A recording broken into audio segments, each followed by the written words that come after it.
जय लक्ष्मी माता. ओम नमो भगवते वासुदेवाय. श्री विष्णू पुराण प्रथम अंश अध्याय 21. विष्णू स्वरूप सृष्टीचे वर्णन. यानंतर श्री पराशराजींनी कश्यपांच्या संततीचे व वंशाचे वर्णन केले. त्यांना मैत्रेयांनी विचारले, विष्णू स्वरूप सृष्टी कशी निर्माण झाली आणि तिचे भेद कोणते ते कृपया वर्णन करा. त्यांना पराशर सांगू लागले, हे मैत्रेय, सर्व विश्वातील वस्तूंचे जे कारण आहे ते साधन समजले जाते. ज्या वस्तूची सिद्धी आपण करू तीच साध्य होते. मोक्ष इच्छिणाऱ्या योग्यासाठी प्राणायासारखी साधने असून परब्रह्म साध्य होते. ब्रह्मज्ञान मिळवणे हे त्याचे विज्ञान होय. या साधनांमध्ये भेद न करणारे अद्वैत ज्ञानाचा तिसरा प्रकार होय. या 3 प्रकारांचे विषय ज्ञान अनुभवणाऱ्यास भगवान विष्णुरूपी ब्रह्मज्ञान होते. अशा प्रकारे विष्णू नावाचे परमपद होय. या परब्रह्माची 2 रूपे आहेत, मूर्त आणि अमूर्त. हे ब्रह्मच क्षर व अक्षर रूपात सर्व प्राण्यात राहत आहेत. हे विश्व क्षररूप होय आणि परब्रह्म हे अक्षर रूप होय. ज्याप्रमाणे एका ठिकाणी पेटलेल्या अग्नीचा प्रकाश सर्व ठिकाणी असतो, त्याप्रमाणे ह्या परब्रह्माची शक्ती म्हणजे हे सर्व विश्वच आहे.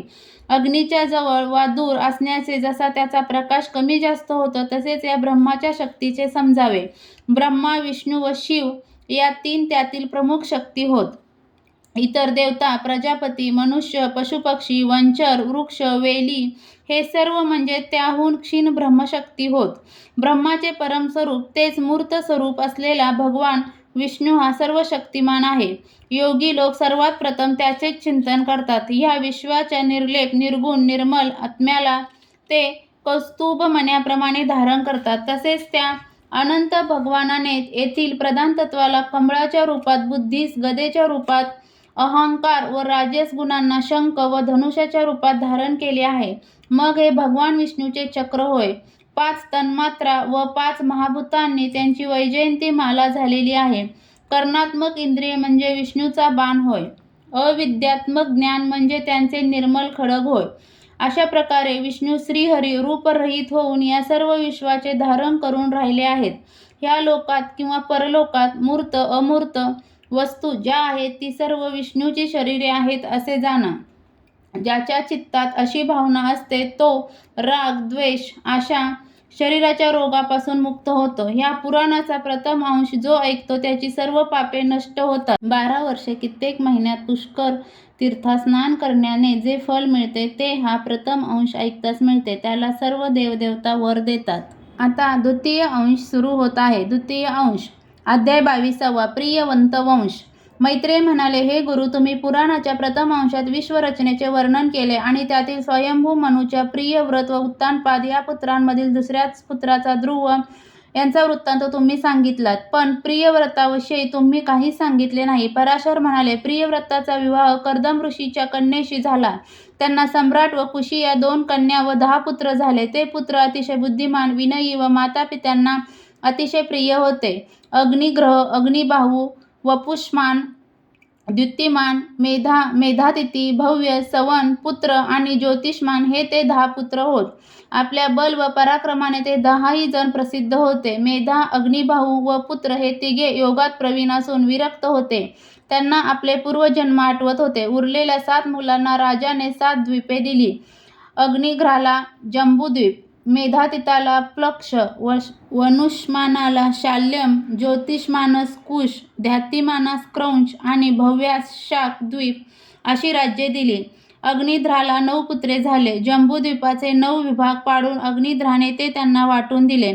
जंबूद्वीपाचे कोणते 9 विभाग याच्या कोणत्या पुत्रास मिळाले ते ऐक. हिमवर्ष हा भाग नाभी नावाच्या पुत्रास, हेमपूर वर्ष किंपू पुरुष या पुत्राला, नैवेद्य वर्ष हा भाग हरिवर्ष या पुत्राला, इलावृत्त वर्ष व मेरू पर्वत इलावृत या पुत्रास, नीलाचलाजवळचे वर्ष रम्य या पुत्रास, श्वेतवर्ष हिरण्यवानास, शृंगवान वर्ष कुरुस, गंधमादन वर्ष केतुमालन आणि मेरूच्या पूर्वेकडील भाग हा भद्राश्व या पुत्रास दिला. मैत्रेय, अशा रीतीने अग्निध्राने आपल्या पुत्रांना राज्य वाटून दिल्यावर तो निवृत्त झाला. नंतर तो शालग्राम क्षेत्रात तप करण्यासाठी गेला. त्याच्या पुत्रांच्या या राज्यामध्ये सर्व प्रकारची सुखे लोकांना होती. तेथे धर्म, अधर्म, श्रेष्ठ, मध्यम, कनिष्ठ असे भेदाभेद नव्हते. युगे देखील बदलत नव्हती. हिमवर्षात राज्य करणाऱ्या नाभीची पत्नी मेरूदेवी हिला अत्यंत कांतिमान पुत्र झाला. त्याचे नाव वृषभ. त्याला 100 पुत्र होते. त्यामधील सर्वात मोठा भरत होय. धार्मिक राजा वृषभ याच्यानंतर भरत हा हिमवर्षाचा राजा झाला. त्यामुळे त्याचे राज्य भारतवर्ष म्हणून ओळखले जाऊ लागले. त्याला राज्य दिल्यावर वृषभ वनामध्ये पुलह ऋषींच्या आश्रमात जाऊन राहू लागला. तेथे त्याने घोर तप केले. भरताने अनेक यज्ञ करीत आपल्या इच्छेप्रमाणे उत्तम राज्य केले. नंतर सुमती नावाच्या पुत्राला राज्य देऊन तोही शालग्राम क्षेत्री गेला. तेथे योगाभ्यास करून अखेरीस तेथेच त्याने आपले प्राण त्यागले. पुढच्या जन्मी तो योगाच्या पवित्र कुलात जन्माला आला. ती कथा मी तुला नंतर सांगेन. सुमतीपासून इंद्रद्युम्न हा पुत्र झाला. त्याच्याच वंशात पुढे सत्यजित राज्य झाला. तेथून पुढे त्याचा वंश फारच मोठा झाल्याने त्याने भारतवर्षाचे 9 भाग केले आणि बराच काळ त्यांनी राज्य केले. वराहकल्पाच्या पहिल्या मन्वंतराचा अधिपती मनू याच वंशातला त्याने सर्व जिंकले. अध्याय 23 भूमंडलाचे वर्णन. महर्षी पराशर म्हणाले, हे मैत्रिय, तुला भूमंडलाचे वर्णन जे पाहिले आहे ते करावयास 1 वर्षही पुरणार नाही. पूर्वी 7ही द्वीपांची नावे मी तुला सांगितली आहेतच. त्यांच्या सर्व बाजूने खारे पाणी, उसाचा रस, दारू, तूप, दही, दूध व गोडे पाणी यांनी भरलेले 7 समुद्र लागतात. जंबूद्वीप सर्वाच्या मध्यभागी आहे आणि जंबूद्वीपाच्या मध्यभागी मेरू पर्वत आहे. ते 84,000 योजने उंच असून 16,000 योजने जमिनीच्या आत घुसलेले आहे. अशा प्रकारे तो पर्वत म्हणजे पृथ्वीरूपी कर्णाची कर्णिकाच होय. त्याच्या दक्षिणेस हिमावान, हेमकटू आणि विशद हे पर्वत, उत्तरेस नील, श्वेत व शृंगी हे पर्वत आहेत. मेरू पर्वताच्या दक्षिणेस भारत, किमपुरुष आणि हरिवर्ष हे भूभाग आहेत. मेरूच्या उत्तरेस क्रमाने रम्यक, हिरण्यमय आणि कुरु ही वर्षे म्हणजेच भूभाग आहेत. यामधील प्रत्येक भूभाग 9,000 योजने विस्तारले आहे. या सर्वाच्या मध्यभागी इलावृत्त हा भूभाग आहे. यामध्ये सोन्याने युक्त असलेला मेरू पर्वत आहे. त्याच्या चारही बाजूस मंदार, गंधमादन, विपुल व सुरपार्श्व हे पर्वत पसरलेले आहेत. या पर्वतावर उंच उंच वृक्ष आहेत. ते जणू त्यांच्यावरील ध्वजच आहेत. कंदब, जांभूळ, पिंपळ, वड अशा त्या वृक्षांची फळे हत्तींप्रमाणे मोठी असतात. ती फळे जेव्हा पडतात तेव्हा ती फुटतात. त्यांचा रस एकत्र येऊन जंबू नावाची नदी वाहू लागते.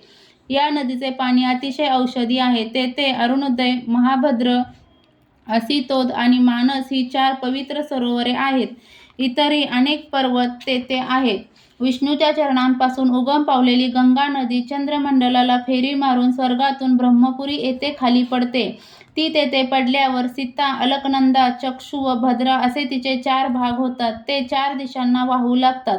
त्या नद्या पूर्व, दक्षिण, पश्चिम व उत्तर या दिशांना अनुक्रमे जातात. पैकी अलकनंदा दक्षिणेस म्हणजेच भारतात येते. तिचे 7 भाग होऊन अखेरीस ती समुद्रास मिळते. अशा प्रकारे आसमंत असलेला मेरू पर्वताचा मध्यभाग हा अतिशय रम्य आणि सुंदर आहे.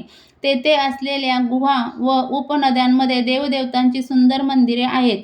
येथे यक्ष, किन्नर, गंधर्व हे रात्रंदिवस क्रीडा करीत असतात. म्हणूनच या ठिकाणास पृथ्वीवरील स्वर्ग मानलेले आहे. तेथे फक्त धार्मिक लोकच जाऊ शकतात. पाप करणारे तेथे पोहोचतच नाहीत. या सर्व द्वीपांमध्ये हयग्रीव, वराह, कूर्म, मत्स्य अशा रूपांमध्ये भगवान विष्णू नित्य राहत असतात. त्यामुळे तेथे दुःख, शोक, श्रम, उद्वेग यांचे भय नसते. अध्याय 24 भूगोल व खगोलाचे वर्णन. श्री पराशर ऋषी मैत्रेयास सांगू लागले, समुद्राच्या उत्तरेस, हिमालयाच्या दक्षिणेस असलेल्या भूभागास भारतवर्ष म्हणतात.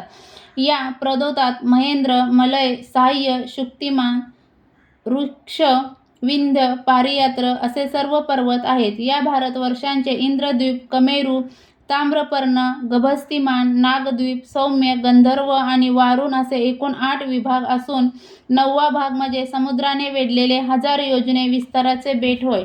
भारताच्या पूर्वेस किरात आणि पश्चिमेस यवन लोक राहतात. भारतवर्षातील पर्वतावर अनेक नद्या उगम पावतात. शतद्रू, चंद्रभागा, वेद, स्मृती, नर्मदा, सुरसा, तापी, पयोष्णी, गोदावरी, कृष्णवेणी, कृतमाला, ताम्रवर्णी, त्रिमासा, आरकुल्या, ऋषिकुल्या, कुमारी अशा असंख्य नद्या वाहत जातात आणि समुद्रास मिळतात. जंबूद्वीपाप्रमाणेच लक्ष, शाल्म इत्यादी सर्व द्वीपांचे वर्णन केल्यानंतर त्यांनी तेथील राजांचे आणि प्रजेचे वर्णन केले. त्यानंतर 7 पाताळ लोकांचे वर्णन करून मग रौरव, असिपत्रवन, कालसूत्र अशा नरकांचे वर्णन केले. नंतर ते खगोलातील लोकांचे वर्णन करू लागले. पराशर म्हणाले, हे मैत्रेया, पृथ्वीचा जेवढा विस्तार आहे आणि सूर्य व चंद्राच्या किरणांचा प्रकाश इथे जेवढा दूर पोचतो तेवढे पृथ्वीचे वलय आहे. पृथ्वीचा विस्तार व वलय जेवढे आहे तेवढाच विस्तार असलेला भूलोक आहे. पृथ्वीपासून 1,00,000 योजनांवर सूर्यमंडल आहे. तिथूनही 1,00,000 योजने दूर चंद्रमंडल आहे. त्याही पुढे 1,00,000 योजनांवर नक्षत्रमंडल आहे. नक्षत्रमंडलापासून 2,00,000 योजनांवर बुध असून तेथून 2,00,000 योजनांवर शुक्र आहे.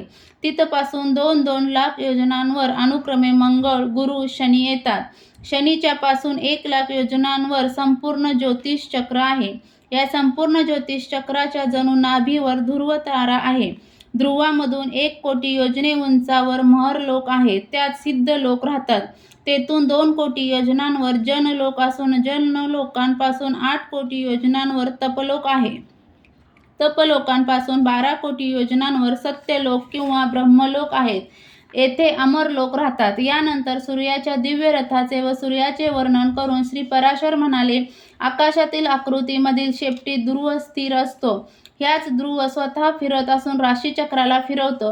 सूर्याची किरणे म्हणजे ढगांखेरीज पडलेला दिव्य पाऊस. ही किरणे म्हणजे आकाशगंगेतून येणारे जल. त्याच्या स्पर्शाने पापाची पुटे धुतली जातात. म्हणूनच या धारा अमृतमय होत. या सर्व ज्योतिष चक्राचा आधार ध्रुव असून तो ज्याच्या शेपटीत आहे त्या शिशुमार ताराकृतीच्या हृदयाशी असलेला आधार स्वतः भगवान विष्णू होत.